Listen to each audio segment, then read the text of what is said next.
Hey beauties, in this video I'm gonna share 5 things to keep in mind for a smooth foundation application. So if your foundation gets cakey or patchy, this video is exactly for you. So let's get into it.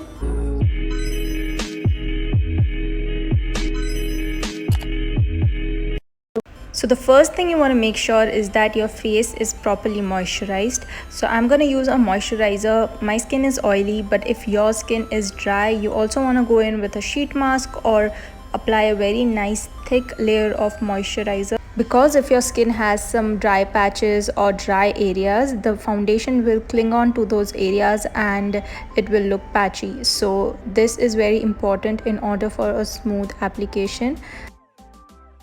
The second thing you want to make sure is just apply any setting spray that you have as a second layer and then go in with your primer. Primer is a very important step in order to get a smooth finish.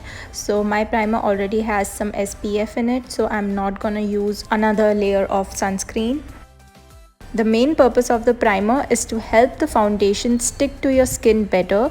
The primer acts as a glue in between your skin and the foundation. So make sure you never miss the primer. I have applied a little lot of it because my primer is also my sunscreen, so I have to apply it all over my face. But if you have a primer, then you just want to use it on the areas where you have open pores and where you have uneven skin texture. After you are done applying your primer, make sure you leave a gap of at least 5 to 10 minutes before applying your foundation. So this will really help the primer to settle in, and after that you can apply your foundation. Now for the foundation, always choose a foundation according to your skin type. So if your skin type is dry, choose something that is cream based like this one from Milani, and if your skin type is oily, choose something that is water based and lightweight like this one from Lakme. And now to apply the foundation, I'm simply going to dot it all over my face and go in very thin layers. Blend using a damp beauty sponge. You want to use a damp beauty sponge and not something that is soaking wet or completely dry. You just want to dab the beauty blender on your skin. You do not want to pull it or tug your skin whatsoever. Take your time in blending the foundation, and this will really ensure a really smooth base to your makeup. Also, I'm extremely sorry about the lighting of this video. I was shooting in natural light and it was a cloudy day, so the sun kept going in and coming, and hence the lighting of the video kept changing. So I'm extremely sorry about that. Now moving on to the concealer.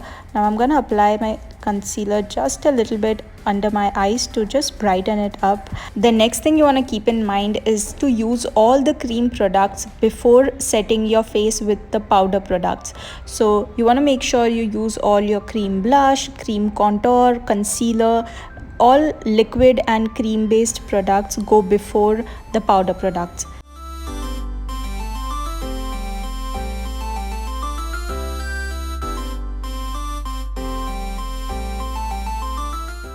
Now after blending all the cream products that I want to use, I'm gonna set my base with a powder.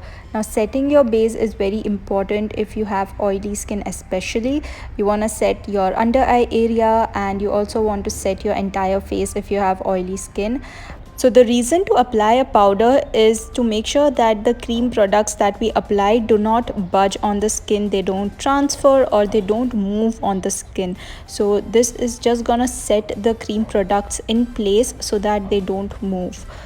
Also, don't forget to use your foundation or whatever powder you're using on your neck and your ears as well, so that it looks seamless.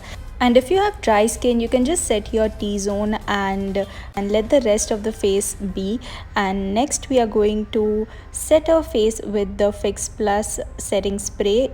You can use any setting spray in X and T motion so that all areas of your face are covered. And next I'm just gonna top it off with the Iba Apricot Blush lipstick and some lip gloss from Rene. Links to all the products used in this video will be in the description, just in case you want to check them out. And yeah, if your foundation or your concealer clings onto your skin or is looking patchy, chances are that you are doing something wrong from these 5 points. And yeah, with this we come to an end. Thank you so much for watching this video. Don't forget to hit the like button if you like this video, and yeah, I'll see you next time. Bye bye.